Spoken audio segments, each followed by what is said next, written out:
Leo Varadkar and show that Brussels really did get the sensitivity of the Northern Ireland border issue. He was, of course, talking about the safety issues related to Brexit. He was talking there about the Northern Ireland border issue. I think in all this noise, one of the things we slightly lost sight of was the other thing he said.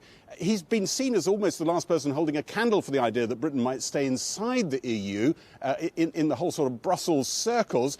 And he almost snuffed that candle out today. He seemed to give up any hope pretty much in the idea Britain might stay in, and he pitched the blame pretty much at Jeremy Corbyn as well as Theresa May. Theresa May comes here to Dublin on Friday. It's fair to say they are not awaiting that visit with bated breath. They don't think she has a plan, and if they were to make any move towards her, I think they would do it very, very late in the day, in a process that has already crashed through just about every single deadline that's been set. With talk swirling of the EU about to put pressure on Dublin to make concessions over Brexit, Leo Varadkar came to Brussels looking for a big gesture of support. And European Council President Donald Tusk gave it, though not before he made a swipe at Jeremy Corbyn, for in his eyes, failing to give leadership to those in Britain who wanted to stay in the EU. At the moment, the pro-Brexit stance of the UK Prime Minister and the leader of the opposition rules out this question. Then there was this attack on pro-Brexit politicians who backed leave with little thought for how it might require border posts to go up on Ireland's border with Northern Ireland. By the way, I've been wondering what that special place in hell looks like for those who promoted Brexit without even a sketch of a plan how to carry it safely. Thank you. Thank you again. As they left the stage, the microphones picked up this aside from a smiling Leo Varadkar. They will let you be careful shopping the village. Right now you've done. In Dublin, you sense after decades of warming relations between the Republic and Britain, Brexit is stretching patience and goodwill. All well with you? Life, okay? Yeah, mustn't grumble. Are we actually seeing creeping in a new resentment, maybe anger about Britain? Well, you know, that is coming back into the everyday thinking. You're hearing it, conversation? Oh yeah, there's no doubt about it, and people are saying things that we hadn't heard for 25 years. The damn Brits, or worse. Yeah, and I think it's probably vice versa too. I mean, I think probably English people are saying, oh, these Irish, they're blocking this, and we would have a deal without it, and you know, that's unhelpful. You worry where that goes? I do. I mean, is she hoping to get Labour MPs? Is she hoping the Brexiteers that she'll outblink them? Who does she think is going to shift? Broadcaster Ivan Yates says he thinks a lot of his audience are terrified and resentful of Brexit. So now I'm all yours. So I've a bad back. I've a bad back. So I'd stay down here. There's an element to the green jersey about this, that we're kind of supporting our own boys and girls in this. So I would say added to the anxiety and uncertainty is a little bit of a kind of annoyance with the Brits. In Brussels, Leo Varadkar and Jean-Claude Juncker admired a thank you card sent to Europe with love from Ireland. But at the very top of government in Dublin, they worry the love in here could turn sour if it's a no-deal Brexit.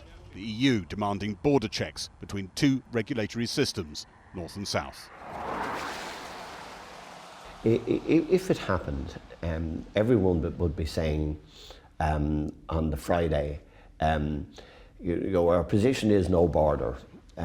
EU would say it, Irish government would say it, the British government, Theresa May, would be saying it. The EU people would on Monday morning be having a meeting to see how we're going to regulate it. How you could put it in there. That's good. That's what's going. And you'd be under enormous pressure as a country. Of course. If Britain leaves the EU without a deal, things could flip very quickly, couldn't they? And other EU countries could get nasty with Ireland. Well, they would. I mean, they would, because they would see that the island of Ireland is a way around pricing arrangements that are doing detrimental damage to them. There'd be checks on your goods, stopping them going into the EU. Because you can imagine. The British Prime Minister has come here empty-handed. We're looking at a position there where there is a possibility of a no-deal situation, something that our party does not want to see happen. The backstop needs to be replaced. There's only one option here. The discordant voices of the Northern Ireland parties after meetings with Theresa May at Stormont this morning. But Theresa May's next visit will be to Dublin to test what changes Leo Varadkar could contemplate on the backstop. Would any kind of time limit, several years perhaps, work? The room for manoeuvre for the whole of the European Union, including Ireland, is very small on that. Not just because of electoral concerns, although the Taoiseach would be vulnerable to anything that would be seen to undermine the Good Friday Agreement and the Irish dimension of it.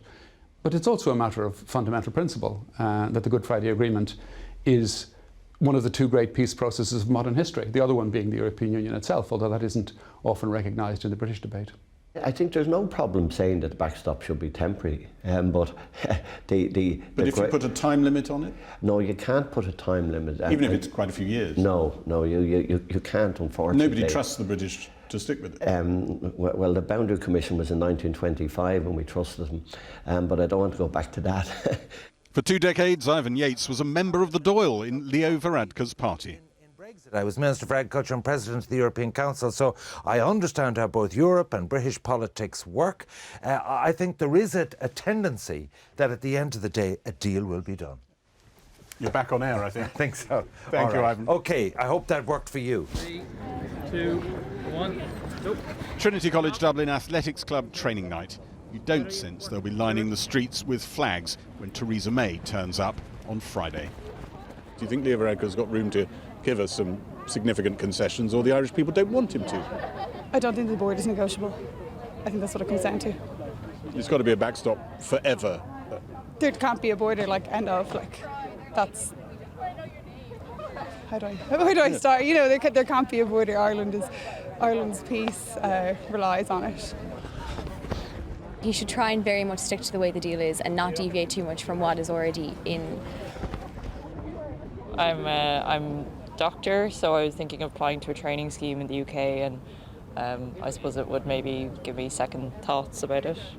Because you're not sure you'll be let in, or you're not sure you want to go? Not sure I want to go.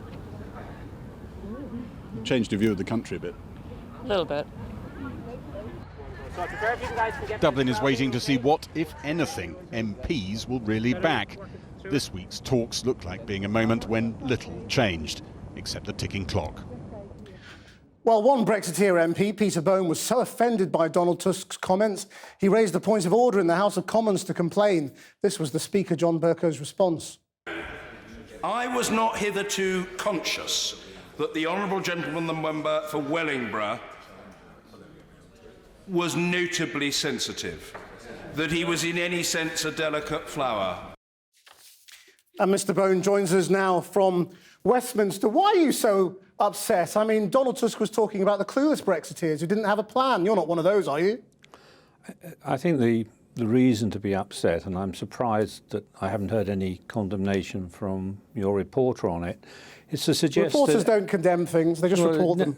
Well, if somebody's saying there's a special place in hell for anyone, that should really be taken as a very serious point. It should not. People should not be going around saying that. It is hugely offensive. Imagine if I had said that about Donald Tusk. Your programme will be hounding me. But are you now. saying you're one of those people who didn't have a plan? It's, but he was talking about a subset of Brexiteers. No, not all Brexiteers, just the ones who didn't have a clue where they were going. Are you one of those? It doesn't matter what you say. He said that there was a special place in hell for some Brexiteers. That is completely unacceptable language, and I'm amazed that you don't think it is unacceptable. It's hugely offensive. If I'd said that about Donald Tusk, you would be absolutely on my back at the moment, demanding an apology and demanding that I resign from the Conservative Party. This seems to be not very balanced. I would expect Theresa May... This kind of delicate reaction is not very... I expect Theresa May would ask for an apology, Donald Tusk, before talking to him. I certainly would if I was Prime Minister. The Prime Minister's had to put up with so many insults. She's a Brexiteer. So why can we allow these people to say these awful things? They lose the arguments, so they start insulting Brexiteers.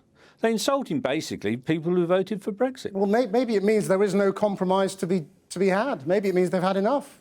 Well, the point is, it's been very clear for a long time, since the House of Commons voted for Article 50, that the situation will be, if the EU is so difficult and intransigent and won't do a deal with us, what we will do is leave on WTO rules. I was at a committee meeting in the House today with the minister responsible for no deal, and he said everything's on course and we'll be in perfect order to leave on the 29th of March with no deal if the European Union doesn't. So you're not going to cave in at the last minute? It's not about caving in. The Prime Minister's gone back to Brussels. She knows the House of Commons has said, and she voted for this position, that the backstop has to be replaced. If they don't want to replace the backstop and they don't want to negotiate with Theresa May, then the result will be coming out on a WTO basis. Peter Bone, thank you very much indeed for joining us. Thanks. Now to Belfast, where the Prime Minister was meeting politicians. One of them, the Deputy Leader of Sinn Féin, Michelle O'Neill, and she joins me now. Donald Tusk's words are a bit of a gift, aren't they? I mean, to the British side. I mean, they are offensive to some. Well, good evening. Pleasure to talk to you this evening. I think Donald Tusk's comments reflect the exasperation right across the EU. I think his words were very dramatic, but I think the situation itself is fairly dramatic. It's very dramatic. It's catastrophic, actually, for the people here who live on this island. Theresa May has been in Belfast since yesterday. She set out a very elaborate speech yesterday that was full of rhetoric, that was strong words in terms of protections of the Good Friday Agreement, but yet nothing new, not one iota of difference did we hear from the British Prime Minister as to how she is going to prevent a hard border here on the island of Ireland. What did you say to her? Well, it was a very frank, direct and robust exchange which we had. Clearly we are at this crunch point now where in just over 6 weeks' time it looks more and more likely that there's going to be a crash-out Brexit. None of us want that. We certainly do not want to see that. But this Prime Minister and her team negotiated a withdrawal agreement. They negotiated a backstop. And the backstop is the insurance policy which we, the citizens here, have. Because remember, we did not vote for Brexit. We do not want to leave the EU. So in all of this mess, the only guarantee that we have for the people here is the actual backstop. Robust and frank sounds like you had an argument. What did you actually say to each other? All of that. This Prime Minister, the British government, is one of the co-guarantors of the Good Friday Agreement. This is our peace agreement that has been 21 years in the making, that has been so hard won to actually get us to this point. And I think that they're running roughshod. This government is running roughshod over that peace agreement. That cannot be tolerated. So the exchange which we had with Theresa May today and with Karen Bradley, it was very, very clear in saying the backstop cannot be renegotiated. The withdrawal agreement as it stands is primitive in its effect. However, it is the least worst option for the people here. But you know, so that backstop can't be renegotiated. Some people are saying, but you've got to give something. If you don't give something, you strengthen the hand for no deal. You know, you rub people up the way we just heard Peter Bone there, you know, the Conservative MP saying, well, you know, this is outrageous and, you know, if it's no deal, it's no deal. But Brexit is a British issue. It was born by the Tories. It was conceived by the Tories, supported ably by the DUP. The Good Friday Agreement is our peace agreement. And I am interested in protecting Irish interests. If the British people wish to leave the EU, I wish them the very, very best. But the Irish people didn't vote for it. We did not vote to leave the EU. So in all of this mess, what we have set out clearly is the need to protect the Good Friday Agreement. There cannot be any return to a hard border, and the only way in which to do that is actually to have the backstop in place. It is the insurance policy, it's the bottom line, it's the only guarantee which we have. People here, I think, have lost all credibility and any credibility whatsoever in this British government in negotiating Brexit. Irish interests were not considered in this process. If everything breaks down and we are staring at a hard Brexit, a no-deal Brexit at the end of March, I mean, your position is that you want an all-Ireland referendum, isn't it? I mean, so when do you want that to happen?